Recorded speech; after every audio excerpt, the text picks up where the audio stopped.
Hey, Mama. Welcome back to the Mom Walk Collective podcast. I'm Jamie. And I'm Ari, and we are two moms just trying to navigate through motherhood, but today we are three. We are so excited to introduce our guest today. I've actually known her for 4 years. We met at a crazy type of business conference. One of her friends commented on my boots, and I just was like, these chicks are so cool. I want to be friends with them. So I've watched her walk through business, walk through marriage, and now into motherhood.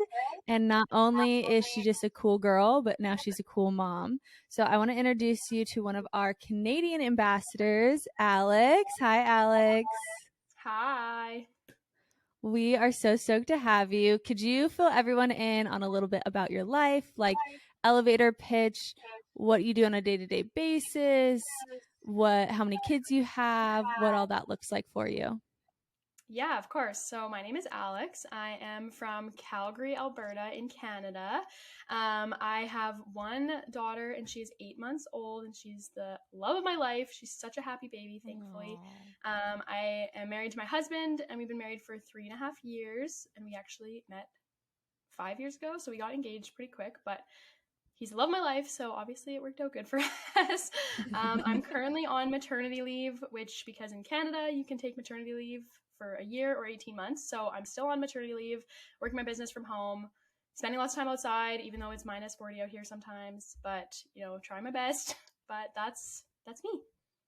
I love it. It's crazy. If you guys will repost it when we post this episode, but Alex is the real deal. Her and the moms in Calgary, these women are out there, rain, shine, snow, sleet. It is just You guys unreal. are hardcore. Let's just say that.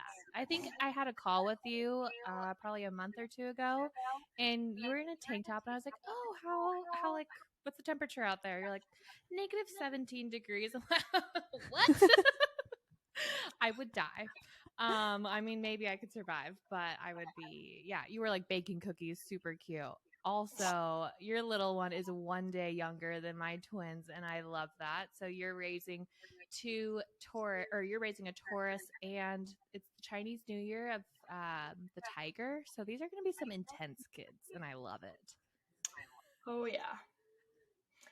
It's going to be interesting and wild. And you have 2 of them, and I just have 1. True. Okay, wait. I am obsessed with maternity leave and like trying to study it. I studied it before I even got pregnant.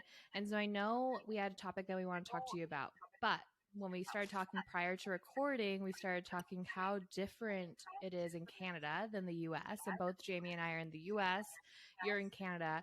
You just mentioned 12 months to 18 months of maternity leave. Can you share what that looks like? You said you get paid for that? Yeah. So in Canada, you have the option to take maternity leave. So there's obviously some prerequisites for it. Not everybody can just take it.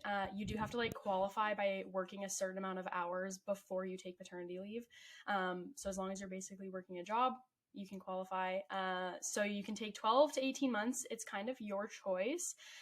When you sign up for maternity leave is basically like the last day of work that you're choosing. So you could start it as early as, if you're 8 months pregnant, you can start your maternity leave, or you can wait until your baby's born to start it. I actually started it 12 days before Emmy was born, just to kind of give myself some time to prepare. And I definitely thought she was going to be early, and she was not. She got evicted. So you can take it however early you want. And then you get so you can choose, like I said, 12 months or 18 months. I chose 12 months. So it starts from the day that I started. So I started my maternity leave on May 1st. So I'll have until May 1st, 2023. And then you get paid a certain percentage, obviously based on what your income was prior to going on maternity leave. So I think, don't quote me on this, Google would be able to tell us. I probably should have Googled it before, but I think it's like 35 to 55% of what your income was before is how much you get paid, and you get paid bi-weekly. So every other Tuesday, I get my maternity leave income, just like I would a paycheck. Yeah, right from the government. And then you just fill out reports every 2 weeks. You don't have to. If you make other income from other jobs and stuff while you're on maternity leave, you do have to fill out the reports. So I fill out reports every 2 weeks. And also because I'm in school, I have to. But some people don't have to fill out reports, and you just get paid for a year every other week. literally is Okay. crazy. Wild. That's incredible. Like, So I know Yeah. for California, Actually, and you can take we're the one 18 months too. Okay, how does the 18 months work? Because like you keep saying you can either choose 12 or 18. Why wouldn't somebody just choose 18? Yeah, so you can take 12 or 18. So the only issue is that the amount of money you get on maternity leave is the same. So say you take it so say you got $10,000 over the course of, I don't know how much, to say $10,000 over the course of 12 months. If you take the 18 months, it's still $10,000 over 18 months. So those bi-weekly payments, if you take 18 months, are just a lot less. So I chose 12 months so that my payments would still cover my cost to living, or at least my like half of it. So if I took 18 months, it would be a little bit too little. But moms, I know so many of the moms on our mom walks, they all are on 18 months right now. Literally, I can't even imagine. Like, I know one of the conversations that we were talking about, or you were like shocked by, of like, oh, you heard us talk in a previous podcast about like, oh, can we afford having kids?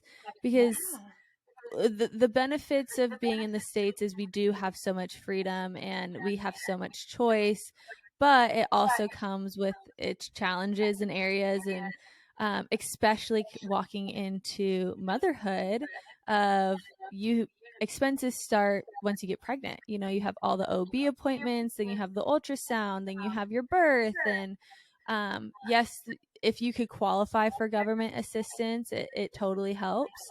But a lot of women, to have choice in how you actually want to deliver, a lot of the time it's not covered by insurance or government help anyway. So when I'm curious, first for you guys trying, did you think about this? And then once you found out, what was the process of then like finding your doctor and all of that? Like, was it just such a graceful experience because you didn't have that financial burden?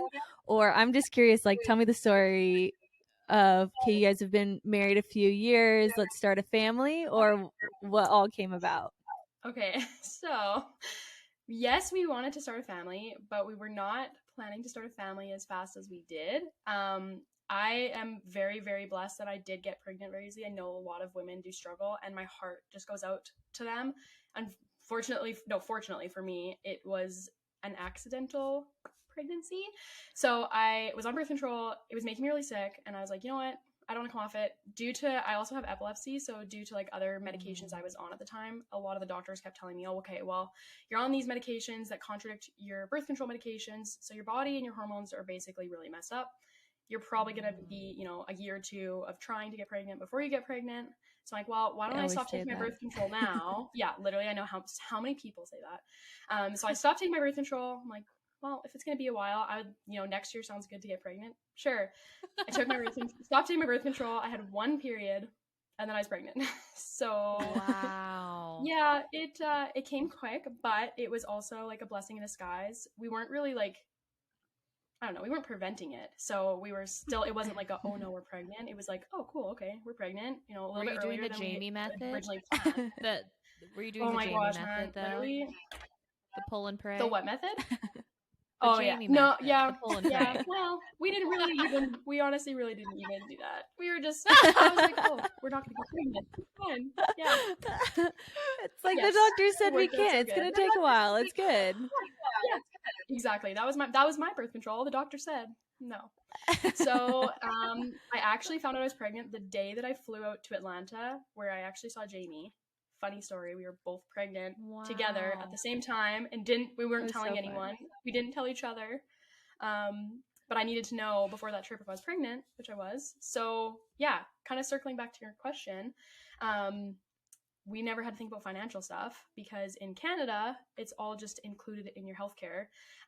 So the whole process, like once you get pregnant, you can go see your family doctor at 12 weeks. I know it's different. It is different provincially, and it's different, if you have health conditions or anything like that. But for me, I took the test, peed on a stick. And then when I was in Atlanta, I called my doctor to set up an appointment. She saw me when I should have been 12 weeks. And then everything after that, my family doctor hooked me up with an OB, so I didn't have to go, like I could have, but I didn't have to go find an OB or go try and figure out who I wanted to be my doctor. I just was given one. She was fantastic too. Ultrasounds are covered. Incredible. It's all just like they just set it up for you. So yeah, when I went and saw my family doctor, she gave me all the blood work. So I had to go to the hospital, do blood work. Don't have to worry about bringing my credit card. When I went and saw the ultrasound tech, right? didn't have to bring my credit card. You just walk in, you go do your thing, you book your next appointment, and then you leave. And then same with my OB, I had to see her started bi-weekly, and then it was weekly, and it didn't have to worry about it. And then funny You enough, saw your OB weekly? Yeah, once you hit 35 weeks, you Okay, see okay. your OB every week. Or 32 weeks? I think it's 35 weeks. It's all just so crazy. Like, I Yeah. can't imagine part of the hecticness of my own pregnancy was figuring out insurance, where I was uninsured for 5 months of my pregnancy. And like you even said, we were talking about earlier before we hit record, that I went to every urgent care, every different type of doctor to go find Zofran because I was so sick. And Alex, didn't you say they Hand it out. yeah. So I went to my family. So I was sick my entire pregnancy from like the day that I got home from Atlanta. Like I was probably like 6 or 7 weeks pregnant to like the day I delivered. I was so sick, and I took diclectin, which is kind of like Zofran, and I took it 4 times a day, every single day, my whole pregnancy. But I never once had to be like, how am I gonna get it? How am I gonna make it through the day? Like I just went to my family doctor. I was like, I'm sick. She's like, okay, here's your prescription. You take your prescription. You go to the pharmacy. They already have all your like insurance. We do in Canada with prescriptions. There is like an out of pocket cost. But that's where your additional insurance would come out. So I think it's a little bit similar. But I had full coverage for my insurance, so I still didn't have to pay for it, which most people do have at least 80% insurance coverage. But that was just included with my university healthcare that I pay into. So I never once was like, how am I going to get it? How am I going to get it? And I know some people in Canada don't have prescription coverage. They do have to pay. But from the people that I know, most people do. So I listened to that podcast episode when Jamie was talking about it, and my mind exploded. And same with when Ari was talking about, oh, when we get pregnant, like what's the cost it's going to be? Like, can we afford it right now? I was like, oh yeah, that never even crossed my mind, because that's not something we have to consider. Yeah, and even if you have insurance here, like I still got tons of medical bills sent to me for the delivery, and like they were coming in for months. It wasn't just like here's one super bill that you have to pay however much. It was like came in different things because there was like different medical groups that would charge me for the anesthesia or this or that. And it just seems like a lot more integrative up there. Yeah. And same at like the hospital. The fact that your family doctor gave you an OB recommendation, like I had to call the hospital and say like, what OBs do you have that fit this criteria? Because they had to take my insurance. I wanted to deliver at a specific hospital, and I wanted a female doctor. And so luckily the hospital that I had given birth at has like a concierge service. So they gave me the numbers of several that I could choose from. But how nice would so it then be did your OB deliver for you then? Because that's one thing I think might be different in Canada. So I had my OB who I saw every week. Because I was induced, I was scheduled at a time that she was working at the hospital, but at the hospital I delivered at, they have 13 OBs that deliver there, and they're just kind of like on shifts. But I was scheduled, and for the Saturday night, she's like, "Hey, I'll be here Sunday at 8:30 in the morning. You're getting induced. It's gonna take a while. I'll be here pretty much 8:30 in the next morning, or 8 a.m. the next morning, and I can deliver for you." Luckily for me, Emmy was born in 3.5 hours, so she did not deliver my baby. I actually had whatever OB was on call, like whoever was on staff that night. She was phenomenal too, but yeah, my OB didn't even deliver my baby because she wasn't there. 3.5 hours. I was my C-section. Dude, 25 hours. Yeah. 3.5. I labored at home. No, I didn't even. We went to the hospital. I got induced. We had an appointment time, so it was Saturday night at 8 p.m. because it was supposed to be Friday night, but I asked them to push it because my team for baseball had a game on Saturday morning. I wanted to make sure I was watching. My OB was like, "I have never rescheduled a induction because of sports, but here we go." So I went Saturday night, and then they were full because they had a lot of mamas that had gone into labor naturally. So I had to wait in the triage waiting room for probably 8 hours. So it's from about like 7:30 p.m. to 3:30 a.m. and then 3:30 is when I got put into the room and started induction, and she was born at 7:30. Wow. That's incredible. Yeah. Okay, so now let's fast forward to now being a mom. You kind of mentioned just like a little bit about just your body changing through pregnancy. These are all conversations that, you know, we've kind of touched on previously, but body positivity then as a mom. If you want to know a little bit more about Alex, we'll plug all her socials at the end of the episode, but she is someone who really focuses on body health. She used to be at Orange Theory. I don't know if you're a trainer or just worked at Orange Theory. She's always out. She's done 75 hard and so many different times.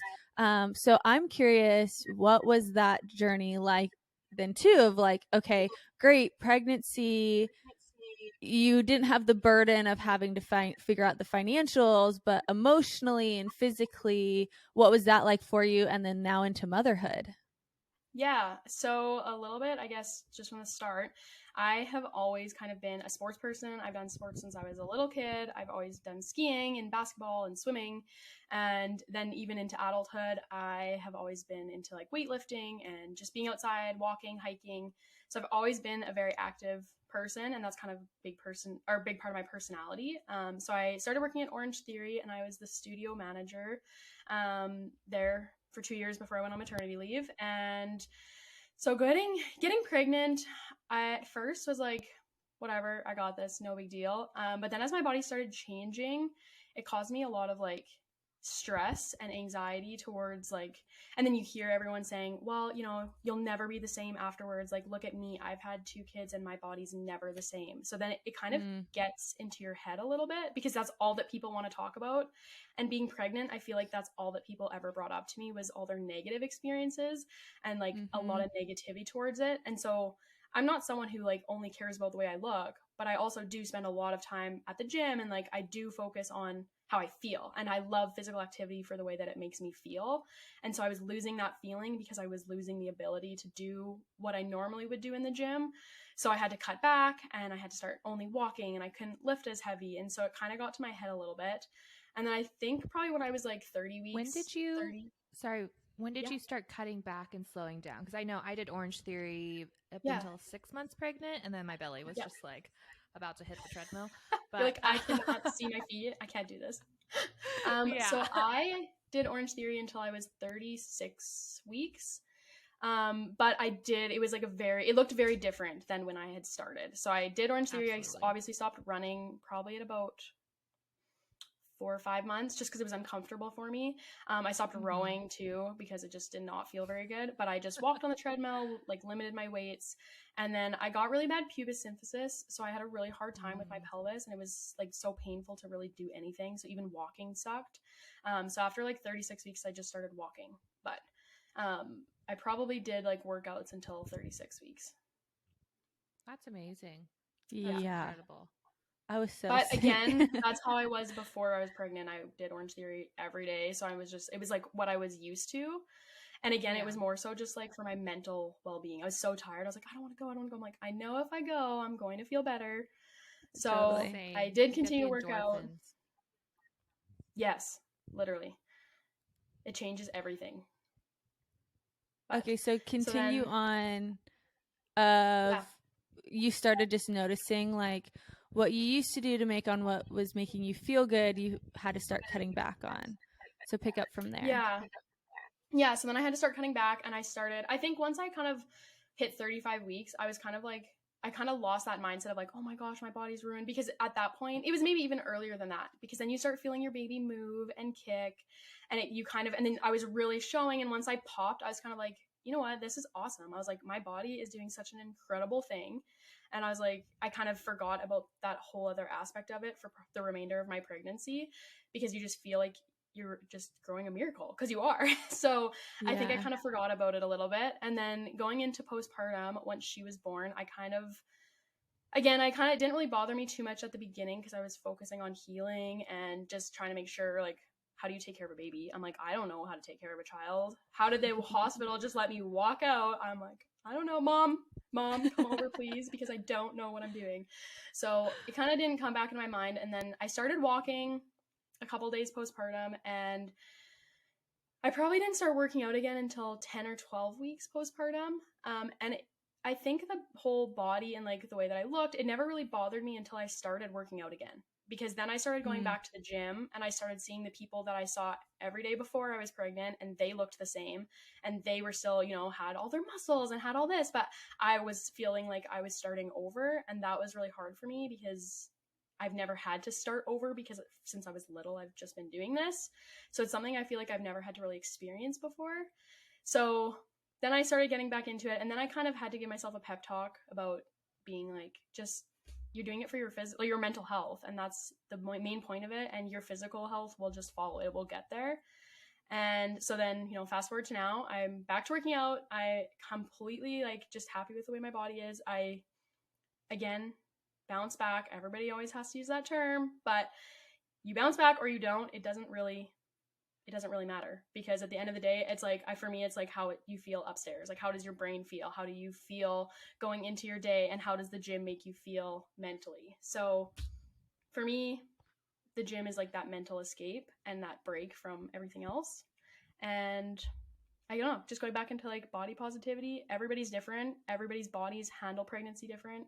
Some people have twins. Some people don't have twins. Everybody is so different. And I think whether you bounce back or not is irrelevant. And I think a lot of people, because I did 75 hard, I got a lot of messages about, oh, you bounced back so well. Like I wish I was like you. I wish I was naturally skinny. I wish that, you know, after I had a baby, I could be skinny again. But that's not, for me, that isn't how it is. I worked my butt off. And I didn't do it because I wanted to bounce back. I didn't do it because I wanted to look good. I did it because I wanted to feel good, so I could be better for my daughter. So I feel like no matter what end you're on, you're going to make people unhappy. Like you're never going to be able to like fit the criteria that people want you to fit. So whether you bounce back or you don't bounce back, it really is irrelevant, because someone is always going to say something no matter what. That's my take on it. I love that. I love that. Did you, I keep hearing not F45, 75 hard. Did you do it post-pregnancy? Yeah, so I've done it actually 3 times. So I did it for the first and second time was before Emmy was born. And then the third time I did it just a couple months ago. So after Emmy was born, I think it was just before Christmas time. And that was like a whole new challenge. I give you props, because I've done 75 hard pre-pregnancy in California, because part of the criteria, if you guys don't know, is to do a workout outside. And so for me, it was like, cool, I'll go on a walk or a run outside. The lowest it probably got was like 45 degrees, maybe Fahrenheit. But for you, you're probably doing it in the snow and the freezing weather. Yeah. What were you doing when it was like snow on the ground? Oh, you just go, man. You just go. You just like, so my indoor workout was amazing. Went to the gym or whatever. I was like, perfect. Inside. Outdoor workout, you just have to do it. And I think that's the mentality I adopted. I was like, well, either I fail or I do it. So I got lucky that most of my 75 hard, the weather wasn't too bad, but I did have a couple weeks where it was like -40, which Fahrenheit and Celsius, they kind of meet around -40. It's just -40 Celsius and Fahrenheit. But there was a couple times that I was like, okay, we're bundling up in our ski gear. I had my like snow goggles on for my ski outfit. Oh my gosh. And I think there's like snow on the ground. I was wearing snow pants, my boots. I'm like hiking through the snow. I do my normal route, and it probably took me like 20 minutes longer just because like they're not clearing it, or it's icy. And I couldn't bring Emmy with me, obviously, because it was so cold. So then I would have to do both my workouts when my husband was home from work, instead of being able to do like my walk with her. Doing, like, so that was a whole challenge. Yeah, so I was like, but it was good. It was fun. Honestly, if this makes me sound psycho, everyone listening, I'm sorry. But when it is that cold, you feel incredible when you finish your workout, because you're like, I just did that. Like, I just walked in -40 in a blizzard. Like, okay, I can do anything. Like, come at me. But yeah, Alex, you can do anything. You're incredible, eh? Thank you, eh? I had to throw that in, okay? I had to. I'm dead. Oh my god. Ari was just waiting for it. She was like, where can I put She this was. in? She wanted the I moment. was like, it's not coming out of your mouth, so I'm gonna say it, okay? Okay, well, I have one more question and then we'll wrap it up. But what was, because what I'm hearing as kind of just like a theme throughout your life is that you had really good like discipline or grit. I think grit would be like a better word to describe it. So how did you come out of the mommy newborn fog to kind of reinstill that mental strength to actually, start getting yourself, whether it is coordinating times with your husband, coordinating feeds with your daughter to give that space to yourself, getting the mental courage to go walk out like that? And what were those kind of internal dialogues like to get that grit back after having a baby? It was a constant fight for most of it. Trust me, it doesn't come easy. And I think a big part of it is I'm very blessed. I have a great support system. My husband is phenomenal. And my mom, like my parents actually live just a couple blocks away from us. So they have been super good. And then same with my in-laws, they're fantastic. But I think the biggest thing is having people, like I told Owen when I started 75 hard, I was like, if I try and cheat, if I try and like, and I know that I wouldn't, but I was like, if I just don't want to do it, it's like, you tell me. I'm like, you can be mean to me, like you tell me, go do it. And he did. I'd be like, I think I'm just gonna do yoga at home today for my workout. He's like, no, you're gonna go to the gym, you're gonna do weights. I'd be like, oh. And then I'd come home from the gym and he's like, how do you feel? I was like, you're right, I feel amazing. I knew that was the best thing for me. So having someone who can like support you in that, and just even whether it's someone doing 75 hard with you or just having someone who can like support you from the outside was very helpful. And I actually didn't want to do 75 hard postpartum. I had no interest in doing it again. I kind of had like lost my groove and I wanted to do nothing and I wanted to eat McDonald's, and I was kind of like in that little miserable state of like, my body's not the same, my energy level's not the same, like I don't want to do it.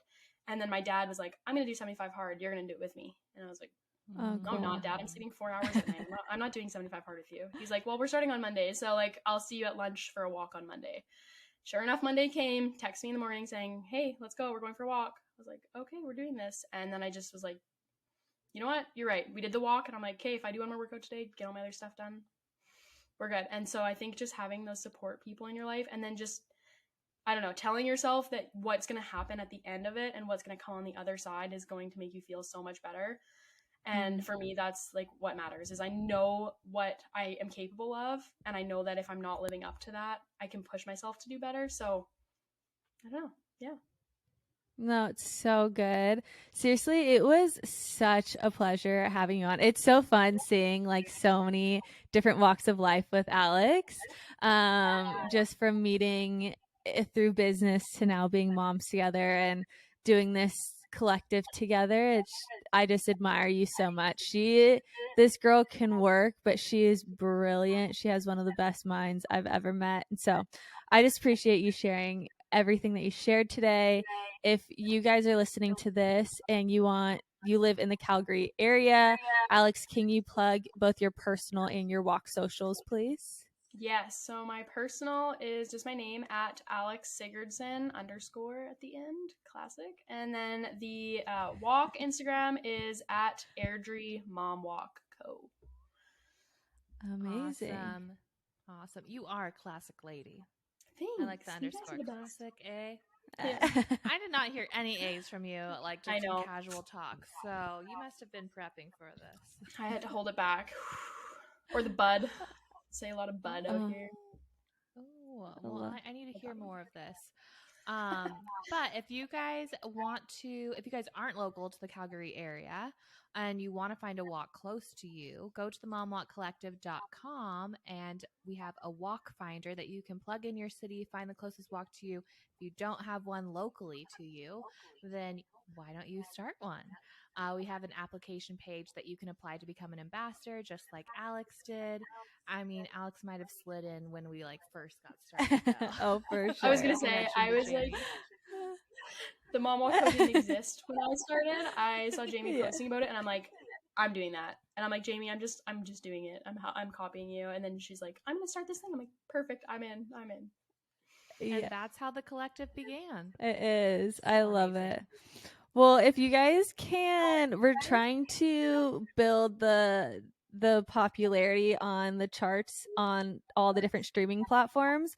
So if you guys could like this, leave a comment, maybe share something that resonated with you about this episode, that would help us out a ton. We're trying to help as many mamas as possible to help find their village to raise the next generation. Like Ari said, go to our website, themomwalkcollective.com. It will have all the information.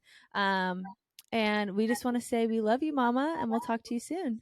Love you, Mama. Take care.